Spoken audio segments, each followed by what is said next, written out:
Hey, good morning, everyone. Welcome to today's webinar. I want to thank everyone for taking time out of their schedule to join us today. I know how busy you are. Before we get started, let's just go over a few items of reminder.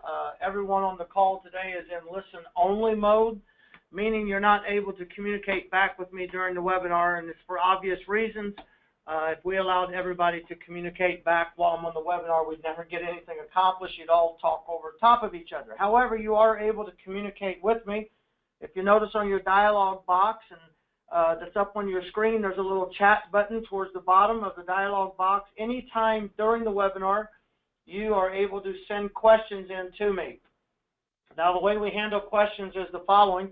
I will look at the questions during the webinar. I'll also look at them at the conclusion of the webinar.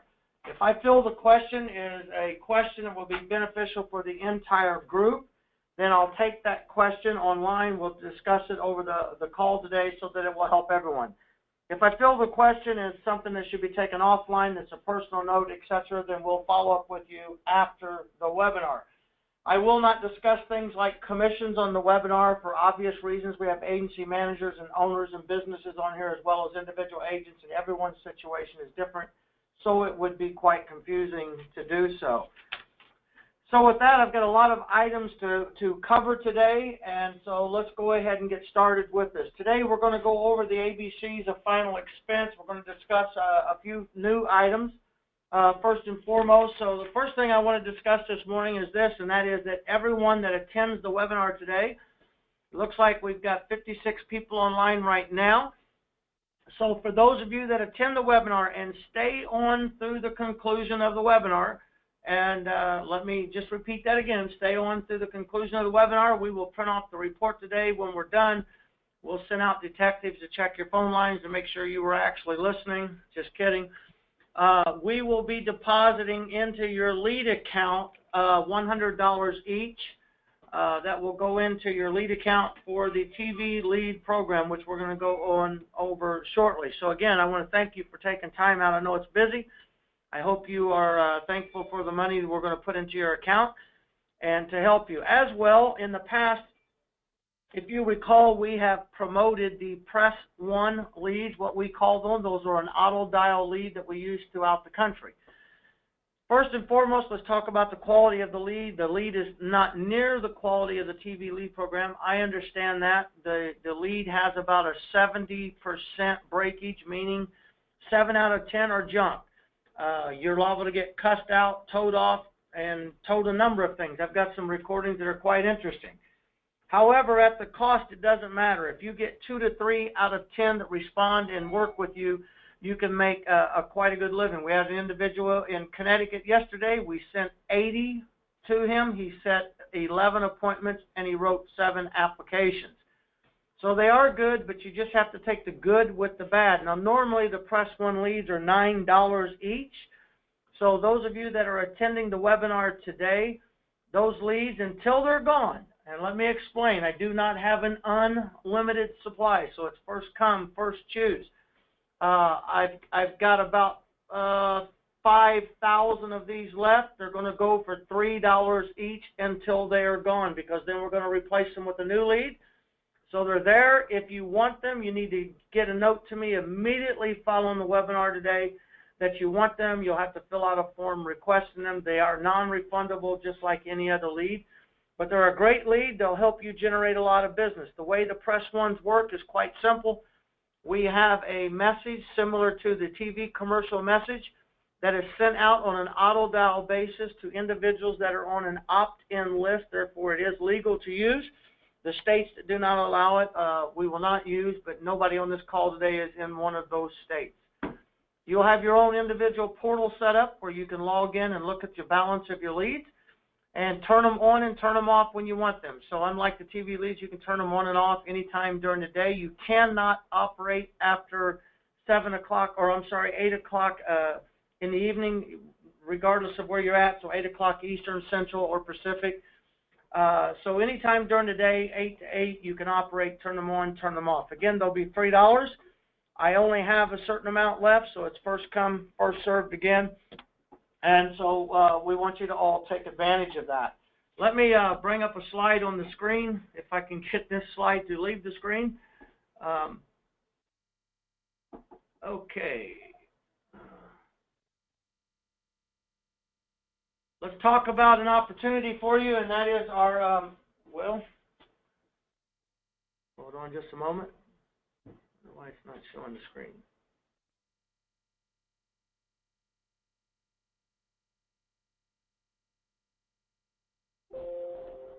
Is it up now? Is it up? Okay. If you've never been to New Orleans, this is an opportunity for you to join us in New Orleans this upcoming year in 2018. I guess this is 2017 now. And it's a real easy trip. It's for new agents. So if you've never attended one of our new agent trips, you can qualify for this trip. So if you see on the screen on the left-hand side where it says Life and Annuity Qualifying Sales, all you have to have is 30 life applications between now and the end of the year. 30 life applications, those applications that are participate, or those carriers that we have as participating carriers in our Life Lead program. And so if you have 30 of those applications completed by the end of the year, you could have an invite to join us January 2018 down in New Orleans. We're staying at the JW Marriott. And so again, if you look in your dialog box, I've attached that flyer to your dialog box, therefore you can download it and you can put all of the details on your desktop where you can look at it following the webinar today. We also have another contest going on right now with American Home Life. A lot of agents are confusing this with United Home Life. It's not United Home Life of Indiana. It is American Home Life of Kansas. They have a great contest going on right now that runs through the end of the year. If you have $75,000 with an issued premium, that's net premium. In other words, if you have chargebacks or declines by the end of the year, those would be deducted from your overall total. But if you have $75,000 worth of net premium, we already have two agents. One agent's written $78,000 since February of total premium, but not AHL, so I'd encourage you to look at this. If you look at American Home Life, you will receive an additional $10,000 bonus check. So at Christmas, when you need to spend money the most, if you just get this business in, you can earn an additional $10,000 by simply placing $75,000 in net annual premium. So great opportunity for you. Last piece of news, and then we're going to get back to we'll get back to the sales training on our webinar. Let me know the slides back up, guys. Okay, the next one is this. Those of you that have joined us today for the webinar, again, and I want to thank you for that. Let's review, because since we logged on, we've had about 20-some other people log on. You guys quit logging on, you're costing me money. Each one of you will receive a $100 credit towards our TV lead program. Obviously, you have to be active in the portal, so you have to have your portal. If you've never set up your portal, you need to do so. We'll give you that information towards the end of the webinar. The Press 1 leads, for a limited time, have been lowered to $3 until they're gone. It's first come, first served. The other one is this. As you know, the TV leads cost $45 each, and there's a great investment on TV leads. I hear all the time that that's an expensive investment, but let me go over some things for you, and I hope you have a pen handy, because I don't have time to hit all this up for you on the screen. If an individual were to invest today and purchase direct mail leads with any carrier, Kramer, Target, Mainstay, One Life, there's a number of them out there, you're going to invest on average $450 to $550. And if you do a direct mail lead drop, which all agents talk about the quality of direct mail leads, today you're lucky if you get a 1% return. So if you did a 1,000-piece mail drop for $550 and got a 1% return, that's 10 leads, you would have paid $55 a piece for those leads. Typically, about 45 to 50%, in other words, half of the leads are junk. They didn't fill out their address, they didn't give you the phone number, or it was bogus. So you, in essence, paid $110 for a lead that you're going to go out and have to see somebody. TV leads are much, much different because they are all live, real time. They come into you. It's a commercial running across the nation. And when an individual dials the number, you're the first individual to speak to them. So from an investment standpoint, the ROI on a TV lead is much, much better as long as you work them the way we're going to go through today. And I'm going to go over that today. But for those of you that have taken your time out of this schedule, I'm going to assist you. If you place a lead order between now and Monday on top of the $100 credit I'm going to put in your account, I'm going to lower the cost of your lead order to $35 each. No limit. So if you want 100, order them. The order goes away on Monday. You won't be available by after Monday, so you have to have your order into us by Monday. Again, following this webinar, we'll send an email out to everybody that's on the webinar with the details, with the sign-up forms for both Press 1s and TV leads for you to come in. If you don't stay on the webinar the entire time, you will not qualify for that order. This is a way to help you going into the summer months. So we're going to offset your lead cost because you took time out of your schedule to join us. I was going to go over a new product today of Prosperity Life, but I've decided not to do so. Join us on Tuesday when Dalton Kramer works with our final expense department. He hosts our carrier training every Tuesday. If you'll go online and sign up for those, what do we have next Tuesday? Which carrier? We don't. So come online next Tuesday. We'll have a training for the new final expense product with Prosperity Life. It takes a credit card, it takes a debit card, it takes Direct Express. It's an awesome product. It has 3 levels, a level, a graded, and a modified benefit. And that's all we're going to go over today on that. So get signed up for the Tuesday training. Every Tuesday we do product training. Almost every Tuesday we do product training at 9:30 a.m. Eastern Standard Time. So again, let's get started. I know most of you already know me, but for those that don't, my name's Bob Lochard, and I'm a National Marketing Director here with Gordon Marketing. I'm in my 28th year in the business. I started my career writing, that's nice. I began my career writing Medicare supplement and final expense. My challenge to you is this: if you're not making $100,000 a year selling final expense by itself, you're probably doing it wrong. If you are making $100,000 a year, hang up. You don't need to listen to me. I don't want to change anything you're doing. Just keep doing it and make more money. We're going to go over some things today about final expense. We're going to get into the TV lead program, how to take a call, how to close a call. But first, I want to review a few items. And that is this, and I know we've done it before, but I was asked recently if I would follow up with these items. So let's look at this. Why sell final expense? Why sell life insurance?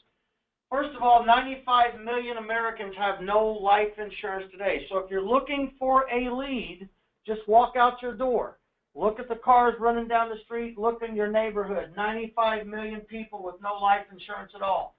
3 in 10 without life insurance are planning on buying next year. What that means is you got about 34 million people that know they don't have life insurance, that want to buy life insurance, and they're planning on buying it. Now, what you need to ask yourself is this: if they're actually planning on buying it, why not buy it from you? And why haven't they purchased it? We no longer live in a day, unfortunately, in my opinion, that where agents work the way they did when I was brought up in this business. We don't door knock. We don't cold call. We sit back. We wait for people to walk in the door and see us. LIMRA recently did a study where they called several thousand people and asked why they hadn't purchased any life insurance. But then they asked, when's the last time you've spoken with an agent? Over 80% indicated that in the last 10 years they've never spoken with a life insurance agent.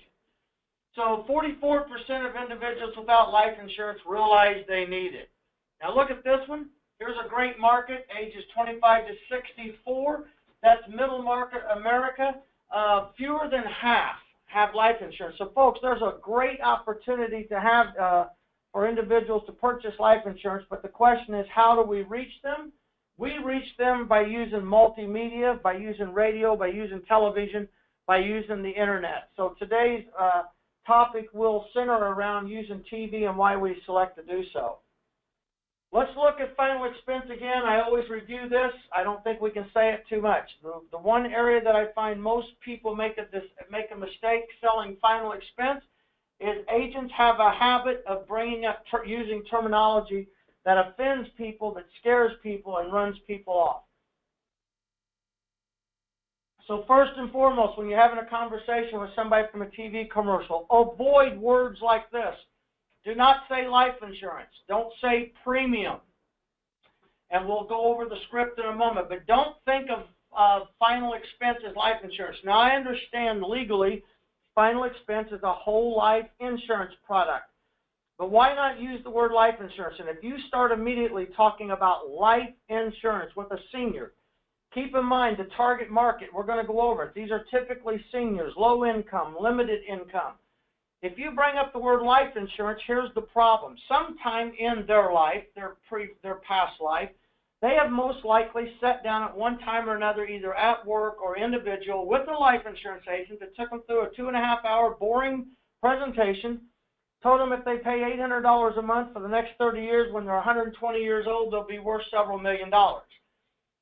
Jokingly, but we all understand the drift. And so then at the end, they found out they couldn't afford it, they didn't need it. But if they did decide they could afford it, then they had to go through all the underwriting steps. They had to pee in a cup and get rejected. They had to go out and get x-rays and everything else.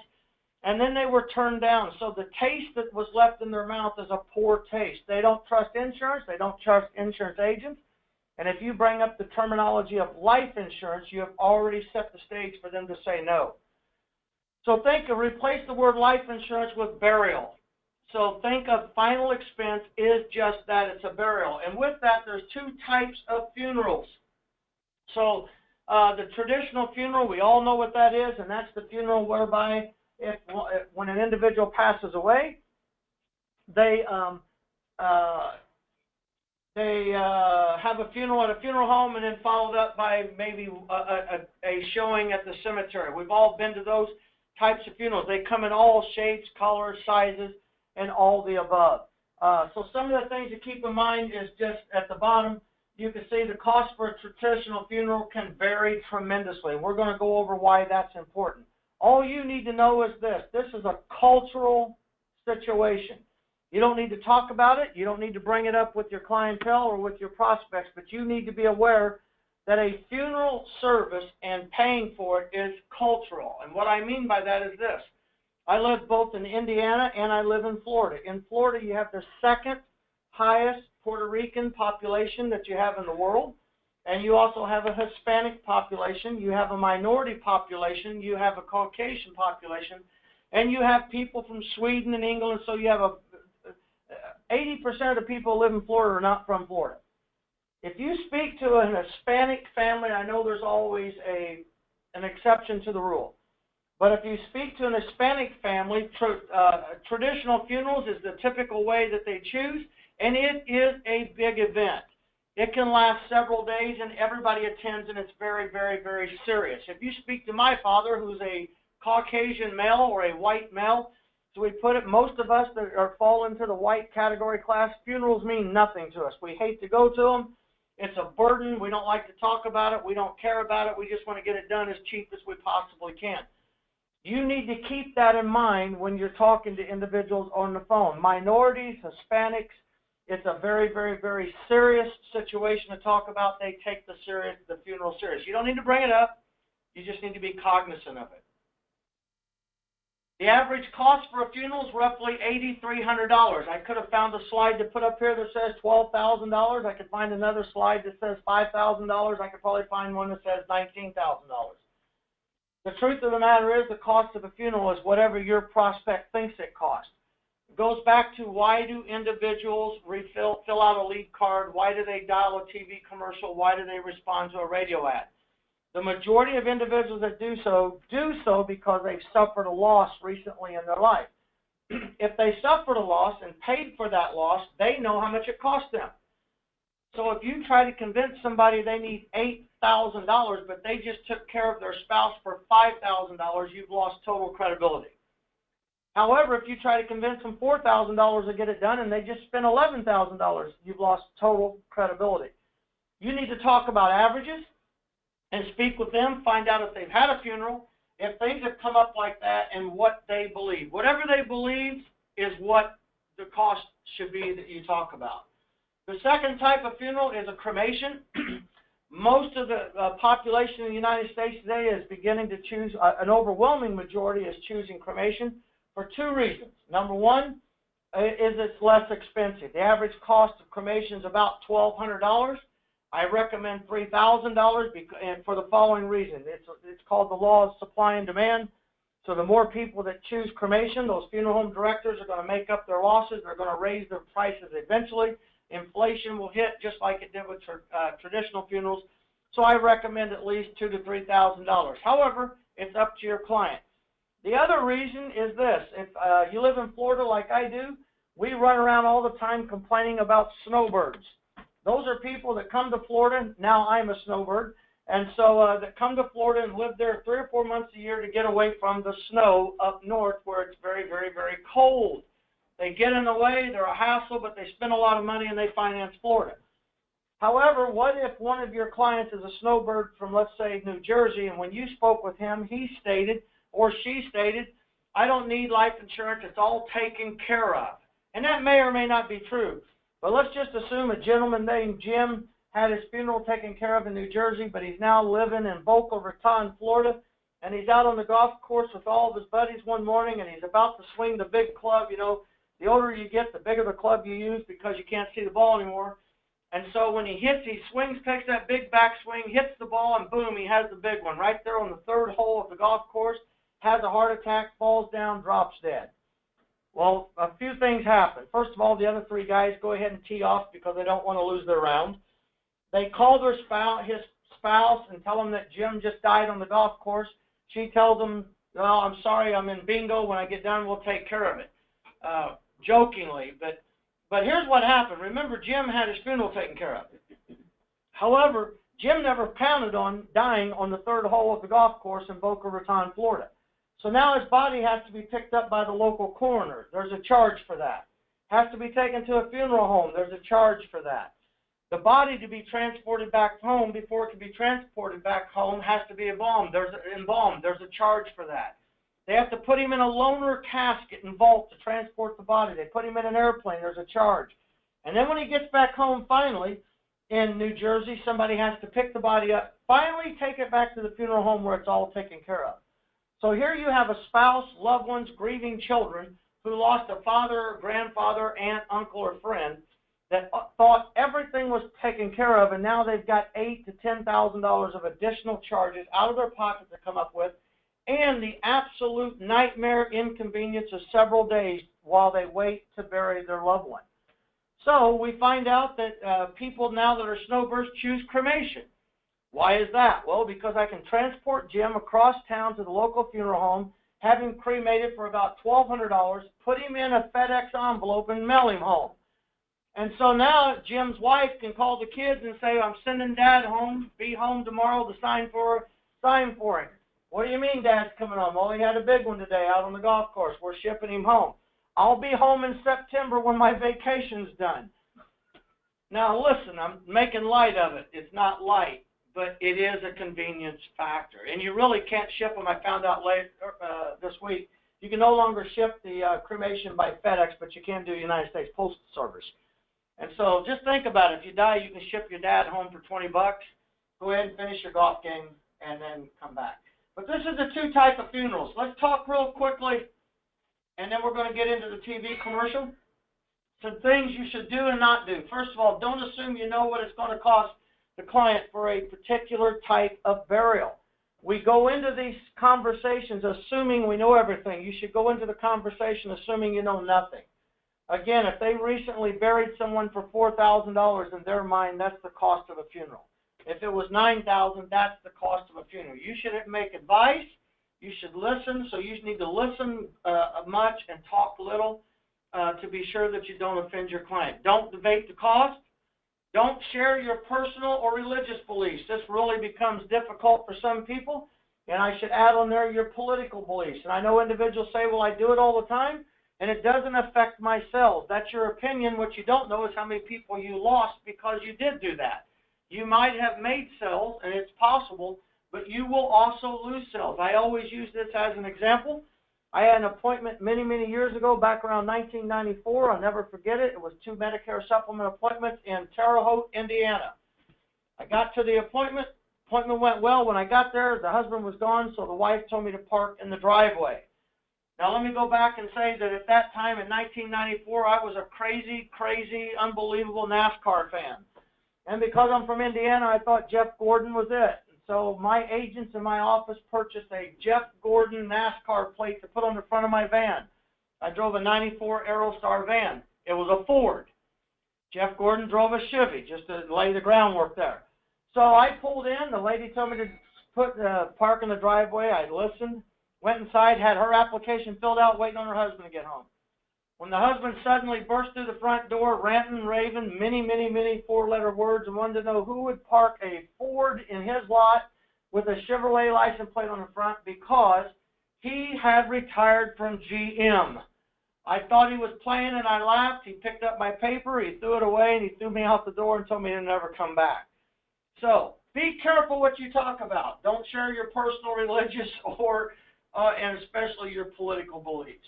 Don't overplay the guilt card. In other words, don't say, Mrs. Jones, if you don't take care of this policy, your husband might have to sell a grandchild or the dog to raise money to bury you. Some people really play it, come on hard on the guilt card. It's okay to talk about the devastations if you don't take care of it, but just don't overplay it. The most important, don't forget to show some empathy. Remember, this individual most likely has suffered a loss in their life. So the things you should do, if you should never forget to show empathy, is be empathetic. Have they recently experienced a loss? Bring up that conversation.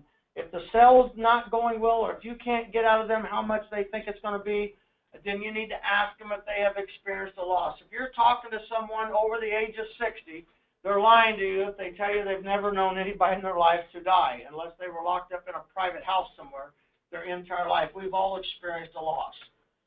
Be professional. How you conduct yourself is of the utmost important. Here's one that's most important. Be patient. Be patient, and then the following. Speak clearly, speak somewhat with a loud tone, and understand that the individuals on the other end of the phone may have hearing problems. If they have to say, huh, more than one time, you have an issue. So if you have an issue with speaking up and you do not speak very loudly, you need to practice speaking louder than you normally do. There's nothing that bothers me more if I'm out to dinner, if I'm at a business meeting, or if I'm on the phone with somebody and they speak so softly because they think it's humble and makes them important, and I have to strain to listen because I've got a blown out left eardrum and they don't want to offend somebody by talking loudly. I would rather speak loud and never have anybody say, excuse me, I can't hear you, than to be on the phone with a possible prospect and they only hear part of your conversation. Be accurate. This is one of probably the most important. There's nothing worse than having to go back and tell somebody you quoted the wrong premium. So be accurate in your statements, be accurate in your quoting. Okay, let's look at this now. How am I going to be successful? And we're going to get into the commercial. So first and foremost, the first step in the selling process, and there's all kinds of way of looking at that, is the appointment. Here's the bottom line. If you're in sales today, and hopefully that's why you're on the call, that you are in sales, you've probably figured out by now that if you do not talk to someone, you stand no chance of making a sale. And so our job is every day is to speak to as many people as we can to make sure I generate enough business to make 6 figures a year. I'm self-employed. I pay my own taxes. I pay my own expenses. I pay for my own fuel. I pay for my own office. Therefore, you need to generate 6-figure income to take home $70,000 a year and to live a good life, and then to have your renewals come in next year to where you continuously make over 6 figures. So if I'm going to do a good job, there's some things I need to do. So while we're on the phone, please do me a favor. If you're sitting there at your desk, take out your pen, take out your paper. I'm going to ask some questions. I want you very quickly to write down this answer. Now, let me give you a forewarning. If you can't answer the question in 3 to 5 seconds, I already know what your answer is. So here we go. I'm going to ask you the first one. How many daily outbound calls do you make? You should have already had an answer, because if you don't have a goal every day, and I don't care what your goal is, I don't care if it's 25 calls, 50 calls, 75 calls, then that means you don't have a goal. If you don't have a goal, you'll never achieve it. But if you don't have a set amount of calls that you make every day, forget your leads, Forget your inbound calls. Don't sit around and wait for someone else to make you successful, because if you do, you will surely fail. You need to have a certain amount of outbound calls you make. How many pre-approach postcards, some type of letters, do you send out on your own every week or every month? I'm not going to go over it today. I know many of you have heard me talk about using thank you cards and birthday cards. I would highly suggest that you send out 25 birthday cards every week to individuals. You can get the Turning 65 list free from United American or from us. Send those cards out every single week. If you work from home on the phone, if you're not a door knocker, simply call them, tell them happy birthday. You were the first one to send them a birthday card. Again, never send anybody a birthday card when it's their birthday. They would expect that. You want to catch them off guard by sending them a birthday card the wrong time. We'll go over that at some other point. Then purchase TV leads. Are you purchasing TV leads? Are you earning TV leads? I'm struck by the number of agents that I was looking over yesterday that have decided to drop out and stop taking the TV leads, but are still writing business.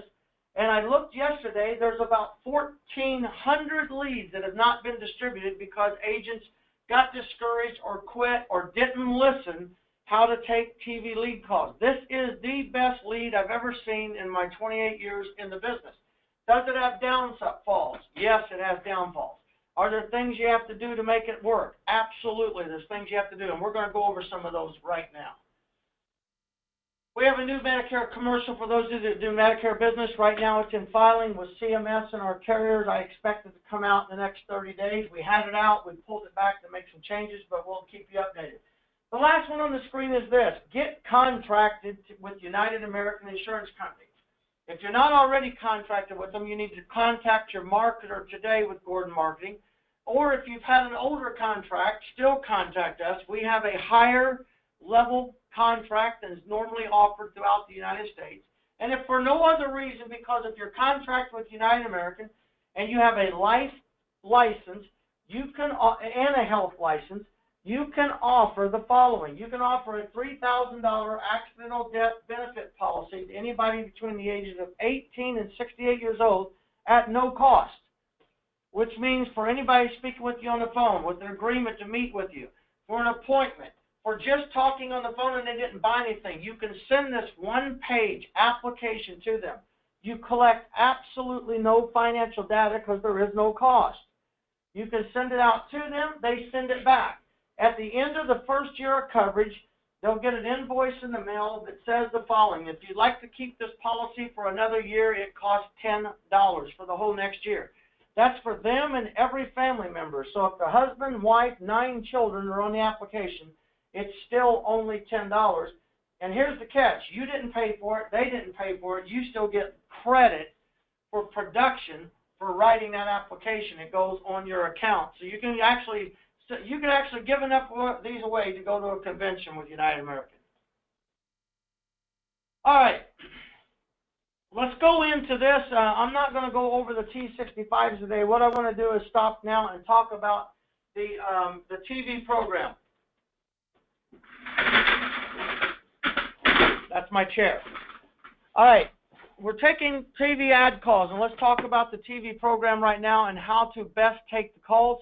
While I bring up on the screen, I'm going to bring up the one of the new commercials to play for you.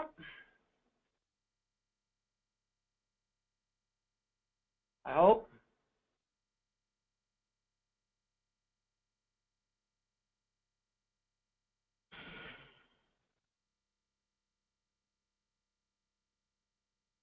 So this is our Medicare supplement commercial, which I understand. Important message for all Medicare beneficiary recipients.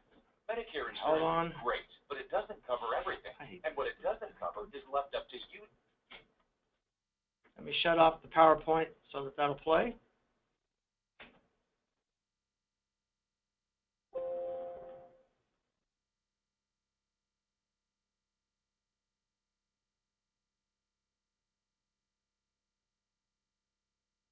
So again, what I'm going to play now is the Medicare supplement commercial. It's not the commercial for the final expense lead commercial because I don't have it here with me where I'm operating today.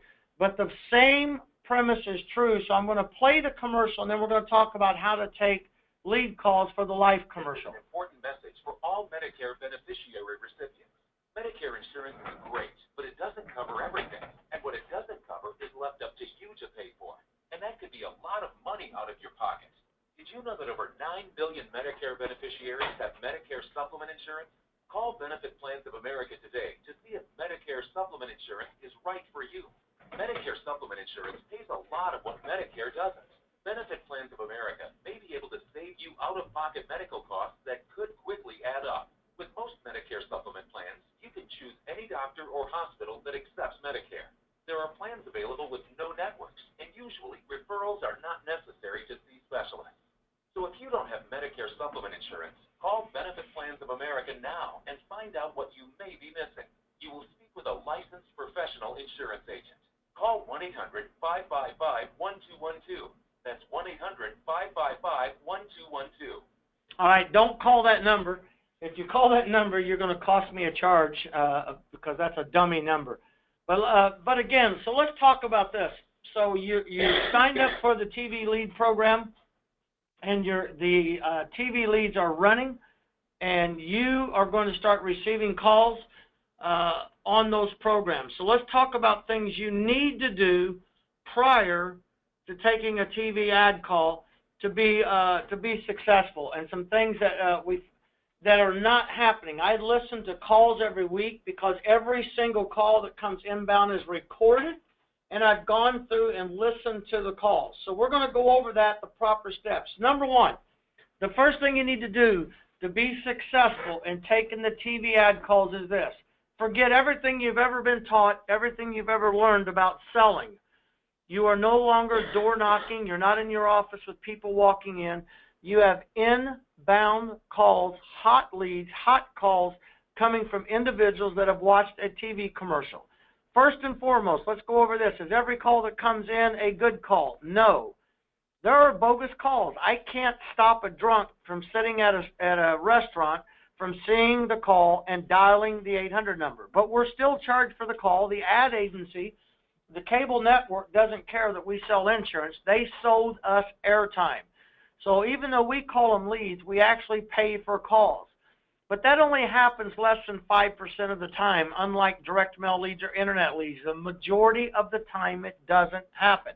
I get agents say, well, I picked up the phone and no one was there. Well, I can't get on your phone, climb through the line, go back and make them not hang up the phone. People will hang up. Call them back. Remember, their anxiety level was off the charts. And all of a sudden, when you answer the phone, first of all, if you answered improperly, is probably why they hung up, and we're going to go over that. But before you ever do that, it's important to be prepared to take the calls. So first and foremost, you should have a minimum of 2 computer screens. If you don't have one today, don't go out and spend millions of dollars. Get on Craigslist, get on eBay. You can find them for a few bucks all over the place. Go out to a flea market. Pick one up for 10 bucks, bring it home. You can go down to Best Buy, buy a splitter, put it on your laptop, your desktop. Most desktops are set up to run 2 monitors nowadays anyway, but you need 2 monitors. On one side of the screen, you need your quote engine. So if you're selling Americo, if you're selling American Home Life, Mutual of Omaha, if you're Security Nationals, Liberty, Gerber, whomever it is, you need to have the quote engine up on your screen so that you're ready to do a proper quote. The next one you need is what you can see up on the screen now, and that is a worksheet. I highly recommend that the worksheet you use is the one with Americo. This is Americo's worksheet. Now, American Home Life also has a great worksheet. The worksheet is simply a short form application. It helps you go through, as you can see, and get the same things basically that you would get on a application if you were taking the application. But it's a short form, so it's quicker, it's easier. You don't mail this in. It's something you use to pre-qualify your client before calling the carrier and doing a voice signature. So please use one of these forms. The next thing you need to familiarize yourself with is the fact that the majority of decisions made to approve Medicare, final expense insurance is obviously the application, which is the questions on the app, but is then its prescription drug coverage. Most carriers no longer pull the MIB report up front the way they used to. They use a prescription check online. It's all automatic. It's all electronic. I recommend this, and this is the Americo Prescription Drug Guide. There's a 2017 edition out now, but this will fulfill our purpose today. If you look through this, get used to drugs. Don't get used to drugs, but get used to understanding that people that are calling about final expense usually take some type of prescription. If anything's going to cause a decline, it can be this. So no, ask about prescriptions. Now, if you'll notice on a final expense application, you usually never have a question that asks about prescriptions. So we're going to cover how you can uncover that if it doesn't. Not all applications ask, but it's very, very important. If they take a prescription, try to ask why. I always give the example of Ambien. If you don't know what Ambien is, most people in the country take Ambien to help them sleep because they're just not able to sleep at night. If someone loses a loved one and they're older and they've been married 40 or 50 years, they can find it very difficult to sleep. And so they'll get Ambien. Some people just have insomnia and have the inability to sleep, so they will take Ambien. However, Ambien is used for multiple situations, including depression and other things of that nature that could be more serious. And so underwriters want to know on Ambien, for instance, with some carriers it would be an immediate decline. With American Home Life, they'll ask. And so if they take prescriptions like that, have the answer ready. Prep your client before you call the carrier to get an approval. So have those things ready. I recommend have the prescription drug guide printed out, have it on your desk. You'll get used to it, and each time you hear a prescription, when someone gives it to you, take out your yellow highlighter, highlight it, find out if it's an approval, if it's a decline, so that you don't waste your client's time on the phone. So the next time someone brings up that drug and you know it's a decline, you can immediately jump to a guaranteed issue plan with either Gerber or AIG. Now, once answering the call is the most important thing, as I said before. How are we going to answer the call? What are we going to do when we get that call to keep it from happening? So here's the first thing. Please stop answering in the following manner. Last week I listened to about 60 to 65 calls. I heard agents say, hello, yeah, hello. And the people on the other end were dumbfounded. Remember, they either called Open Care Services or they called Angel Care Services. If it was Medicare, it was Benefit Plans of America. But you need to answer the phone as a professional. Because we now use two commercials, Open Care and Angel Care, and there's no way to distinguish which call is coming from, just answer the call, Final Expense Services, may I help you? But the key is how you answer. Lift your voice. Sound excited. Be happy. And don't flounder in your call. So when the call comes in, it would be Final Expense Services, may I help you? And then pause. Let the individual on the other end answer. You're starting to lower their anxiety level, and they're learning. Now, you're going to have to possibly help them, but give them a chance. They're going to stumble. They're going to stutter. They're shocked. Believe it or not, they dialed the 800 number before realizing somebody on the other end of the phone was going to answer. And so when you answer, you took them by surprise. I don't know what it is they thought they were doing. Maybe they thought they were getting a recording.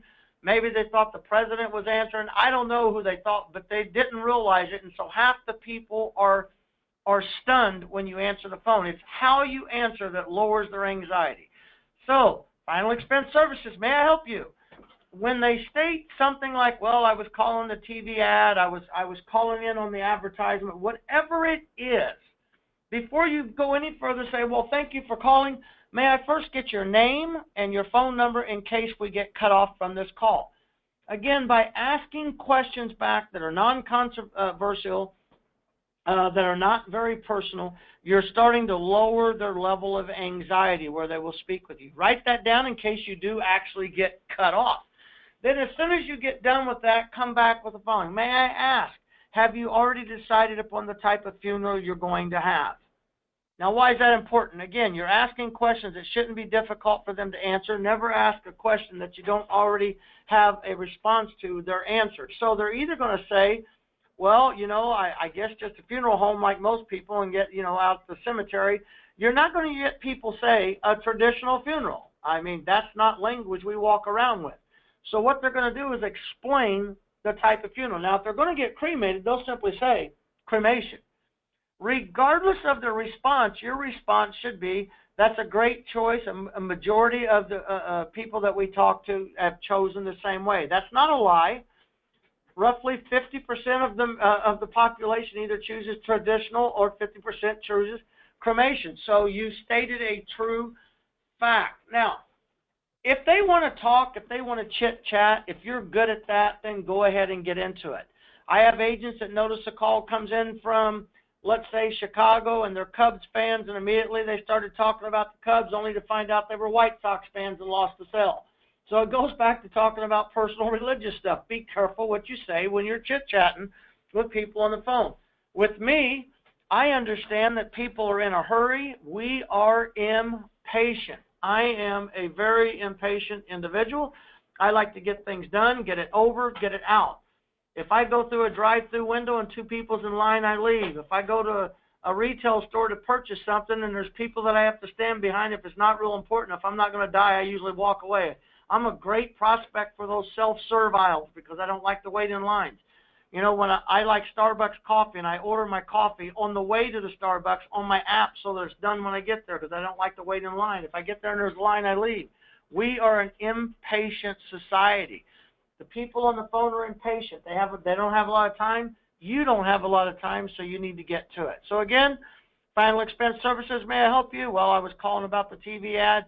Oh, well, thank you for calling. Before I go any further, can I please ask your name and phone number in case we get cut off on this call? When they do that, now, thank you, Mrs. whomever it is or Mr. whomever it is. May I ask if you already decided upon the type of funeral you're going to have? Now, if they were to say funeral home or whatever, say, oh, that's a great choice. The national average cost for a funeral is about $8,000. Have you already decided upon the amount that you need? Now, two things will happen here. They'll either just agree with the $8,000. They'll say, I don't know. Or they'll say, well, we can do it. We can afford about $40 or $50 a month. Now, believe it or not, that's not what you asked them, but it is what you wanted. So if they tell you $40 or $50 a month, you already have the quote engine up on your screen. You can very easily discover and find out if that fits within their budget. Now, keep this in mind. If someone says, because the commercial, depending on the commercial, is either $25,000 or $30,000, somebody's going to say, well, I guess that, you know, the commercial said $30,000. I would just simply let them know, well, that's a great choice as long as it fits within your budget. The average funeral cost is around $8,000, which runs $35, $40 a month, $50 a month in some cases based upon people's health. Obviously, a $30,000 plan is going to be quite expensive, but if you feel you can, if you feel that you can afford that plan, I'm willing to help you look for one. Now, they're going to come back and let you know. Yes, no, indifferent. You might as well get it out there. Most people 70 years old cannot afford a $25,000 whole life policy that's going to run them $300 a month. That's not what they're looking for. So just keep that in mind as you go forward. If they talk about cremation, that's a great choice as well. The majority of the population is choosing cremation today. Have you decided upon the amount that you need? And you would get that amount out. Now, you've already discovered the type of funeral they need. Now you've asked them, have you decided upon the amount that you need? So you have the two most important things to write a plan. Now you just need to determine if they qualify. So my very next question is, Mr. Jones, let me explain how this process works. The first thing I need to do is ask you some personal questions to see if you qualify for the very best plan or the type of plan you qualify for. People like to qualify for things. That's why if you walk into a retail station, they pay people to stand with cards. When you walk by, they offer you a free gift to see if you qualify for a Visa card, because people like to qualify. I fly every week somewhere across the United States, and nowadays it drives me crazy because if I walk by Delta, if I walk by American Airlines, they all want me to sign up for a free card to get points. I already have points I can't use. Why would I want more points for another card? But in other words, hey, all you have to do is see if you qualify. People don't mind qualifying. But what I really need to do is what? Is see if they're going to qualify for an application. Now, how do I qualify them? I go back to what we said a while ago. and that is I'm going to use my short form application, which is up on the screen. You may not be able to read it clearly, but this is where I would use the worksheet. Go through the worksheet. Do not get into the personal information yet. You do need their date of birth at this time. Once you get that date of birth, reach over on your screen, put it in your quote engine to see what it's going to cost them. You shouldn't be discussing cost at this point. You already did that in question 2 when you asked them how much they need. You tried to move them in the right direction towards the average cost of a funeral.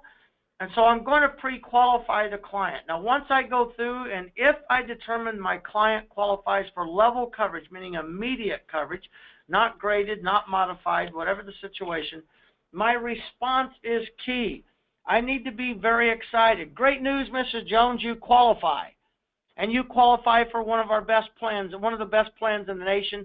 And for the amount of the burial that you need, it's only going to cost you blank. And throw it out there. You're going to get an immediate response. Let them talk. It doesn't matter what they say. Ignore what they say, in fact, and go on with your presentation. So it's only going to cost you about $44 a month. Now, let me explain the process. Do not hesitate. Don't stop. Keep going.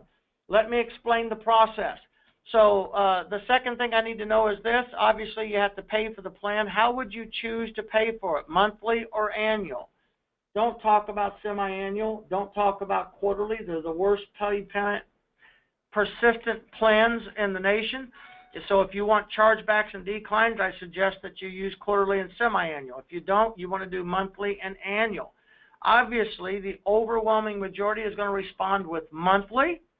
And here's the one that gets most agents. You know, when you've made the sell, you've got down, and if you're across the table, the sweat begins to form on the palms of your hands. Your heartbeat goes up. Your eyes start rolling backwards. You get tears in your eyes because sooner or later you have to ask for money. This is the part where we hear people say they won't do it over the phone. The attorney general told them not to do it. Their grandma told them not to do it. Their aunt told them not to do it. The senior center told them not to do it, and that's because you asked the wrong way. So how would you choose to pay for this, monthly or annual? And when they respond monthly, I say that's a great choice. That's how most people plan to do this.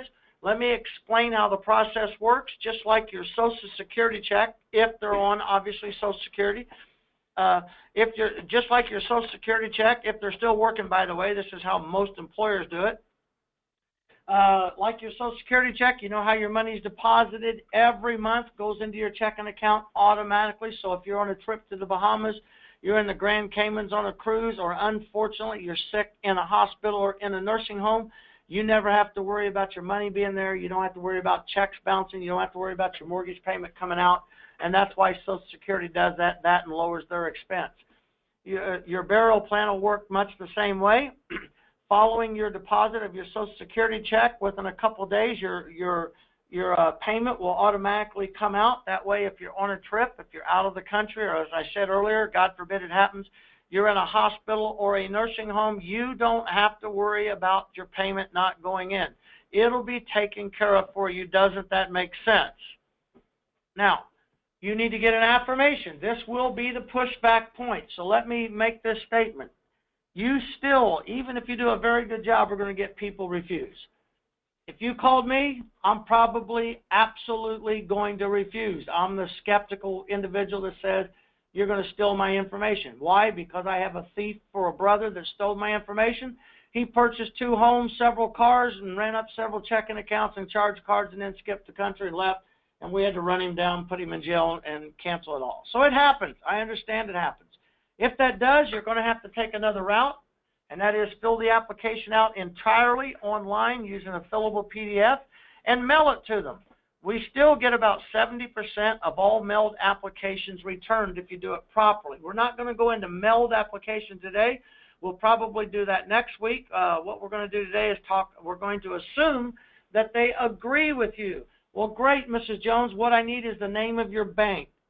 So if they were to say Bank of America, you can respond back. If you've not already learned how to do this, you should have Google going or have a list of them printed out. I would just recommend you print out a major list of all the major banks and have it on your desktop. you can respond back and say, great, Bank of America's routing number is 063000073, whatever that number is. I think that's close. Because the routing number is the same for everybody that has that bank across the United States, whether it's Bank of America, Liberty Trust, Sun Trust in Florida. The routing number is the same, but by telling them that, you really blew their mind. They don't know how you know their routing number. You can joke with them if they say, how do you know that? Say, well, I'm peeking over your shoulder right now. I'm looking up your chip. You can just laugh. And then you can just explain to them every bank has a dedicated routing number through the federal banking system, and so that's why I know what your routing number is. Can I ask and so then your account number is? Don't ask what is your checking account number. Remember, how you ask things is important. So then I just need your account number. Now, let me break here and say the following, and it's on our website at sgordonmarketing.com, or you can Google it. If you Google it, Social Security deposit dates, you will discover that there's only 4 days of the month that Social Security checks are deposited. They are all coordinated with your birth date. So when you asked their birth date earlier when you did the checklist, you know when their birthday is. You know if their payment deposits on the second Wednesday, the third Wednesday, or the fourth Wednesday of the month. And so that's why you could tell them earlier that their payment will come out, not their premium, but their payment will come out about 2 days after their deposit. So if an individual's birthday fell within their deposit going in on Wednesday, the second Wednesday, you would simply set up their draft date for that Friday, 2 days after their deposit. That makes sure a couple things happen. Money's in the bank, no chargebacks, no lapses. So before they get to go to the casino and spend all their money, your premium comes out. But let them know that's the date, that's how it sets up, you get it done. Now the second one is, now let me explain the remainder of the process, Mrs. Jones. The next thing we need to do is call the company that's going to take care of your burial plan. And let me forewarn you, they're going to ask you some of the same boring questions I just asked you. It's going to be boring. They're going to be dry. They're not funny people. They don't trust me, so they're going to ask the questions again. So when you answer the questions, just like you did with me, I want you first and foremost to be very honest and be truthful. But what I don't want you to do is elaborate. So if they don't ask you about your third cousin on your father's side that lives in Kentucky that had his leg removed in 1944, don't tell them. They don't need to know. If they don't ask you if you had pneumonia 19 years ago, they don't need to know. Answer the questions yes and no. So when I asked you earlier if you have any heart, kidney, stroke, liver, cancer, blah, blah, blah, and you stated no, that's what you need to respond again unless you were not telling me the truth, and I know you were.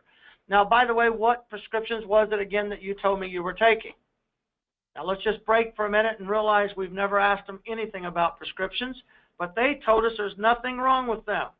You realize most seniors will say, I'm fine, I'm good, but then they would follow up and say, as long as I take my heart medication, my nerve pill, and take my dialysis every day, and I'll live. So most people's perception okay is as long as I take my medications, I'm okay. But underwriters have a different theory about that. So what I want to do is find out again, so what prescriptions were you taking? At this time, you've built a relationship, they typically will respond. So when they volunteer a prescription, ask them why they're taking it, how long have they been taking it, and check your prescription drug guide. Again, I highly recommend, it doesn't matter which carrier it is, that you use Americo's prescription drug guide. It's one of the best, if not the best, in the industry. Look it up.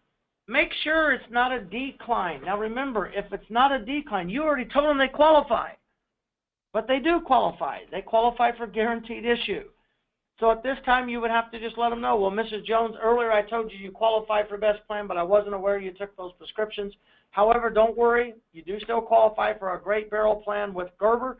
As you know, Gerber is one of the oldest companies in the nation. You see their advertisements on TV all the time. They do the grow-up plan with kids, but they also do life insurance for individuals like yourself. It's guaranteed issue. You can't be turned down. There's not an issue with that. And then you would go through and explain that to them. But ask the prescription coverage. Let them know now we're going to call. When you make the call to the carrier that you get online with, the first thing they're going to want to know, your name, your agent number, etc., and they're going to want the banking information. This is why it's important. If you don't get the banking information up front, if the carrier asks your prospect for the banking information, they're going to quit, stop right on the spot, and you're going to lose the sale. You want the information so you can provide it to the individual underwriter that's on the phone. They're then going to ask your client, they'll stay on the phone, permit you to stay on the phone with them. American Home Life will allow you to interject, help your client, make suggestions, walk through. America wants you on the line, but you have to be quiet. Every now and then they'll ask you, but they don't want you interrupted. And so they're going to go through the call, they're going to ask your client the questions, and then they're going to let you know at the end of the call if the individual is approved or not. When it is approved, by the way, if they answer no to the questions, if you ask them the prescription questions, there should be no reason they're declined unless they were lying to you or they inadvertently forgot. So people do forget when they get elderly. My wife accuses me of forgetting all the time. I call it selected memory. But we do tend to forget as we get older. Things are not as prevalent as they were when we were in our 20s, 30s, and 40s.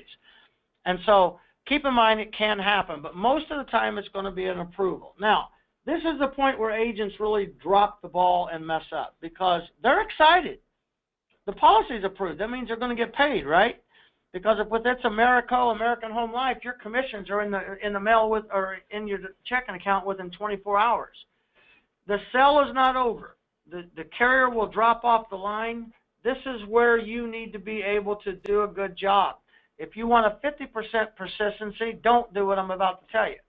If you want an 80-85% persistency, I would suggest you follow the following instructions. So, great news, Mrs. Jones. Congratulations. I felt pretty confident you'd qualify for that plan. That's a great plan.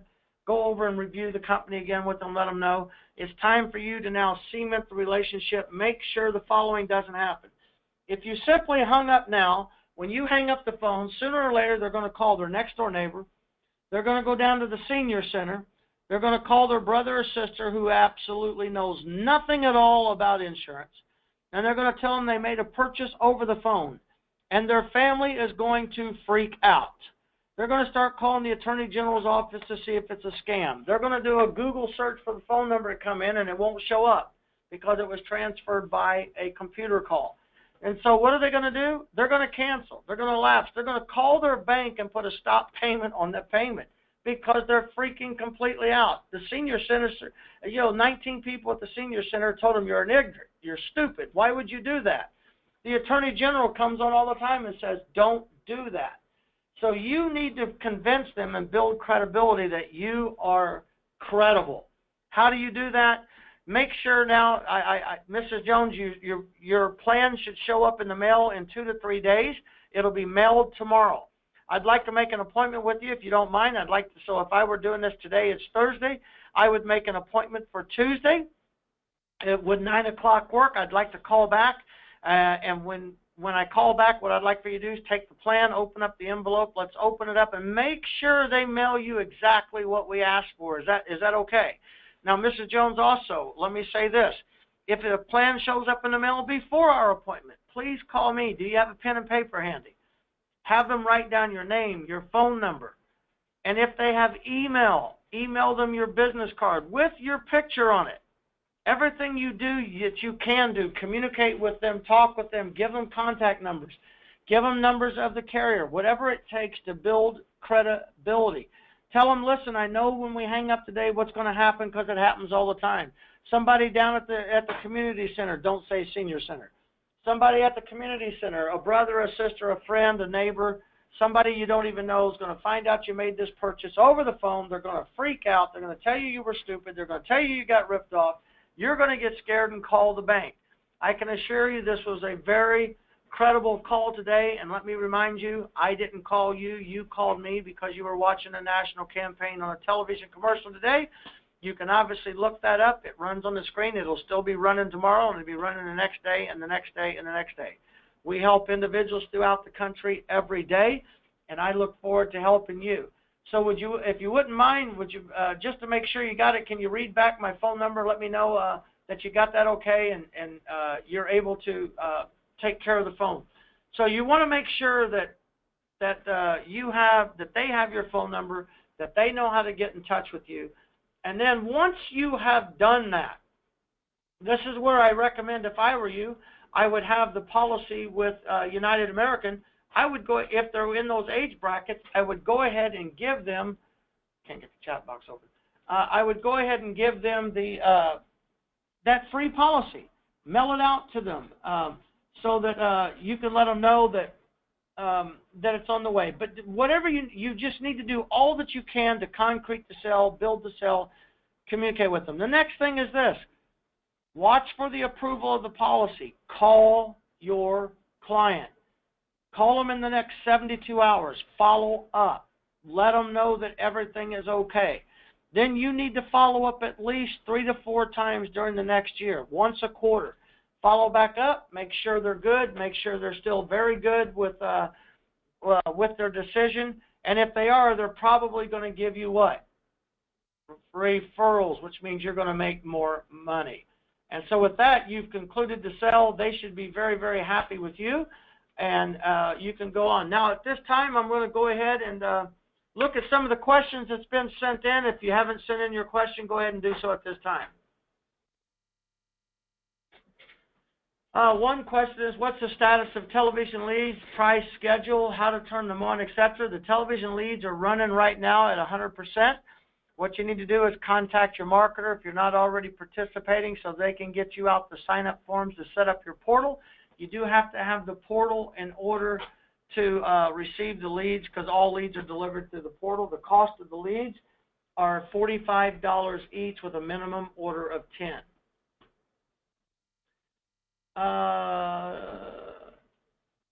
Does this training apply to selling final expense? Yes. Is the webinar recorded? Yes. I'll send it to you for $10,000. Just kidding. It is recorded. How come that won't go down?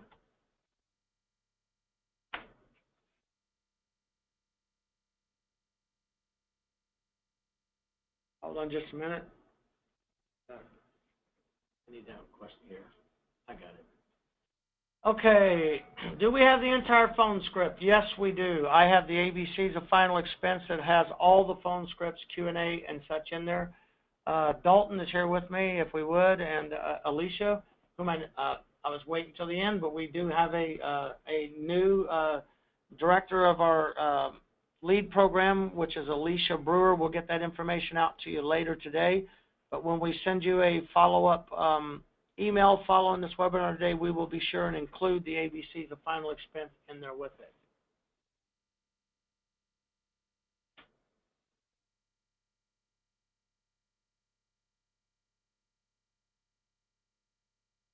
Okay, we have a good comment here from one of our leading salespeople. It says, I found it's important to find out before you quote a premium how they pay their bills, direct express, checking account, or credit card. Their answer will determine what company. That's a good point.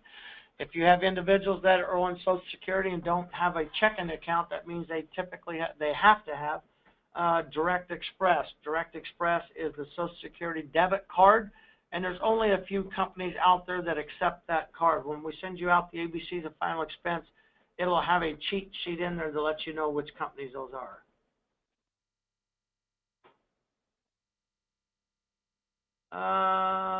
Are the Press One leads robocalls? Yes, they are legal because the calls are going to an opt-in list, so they're not going to a cold call list.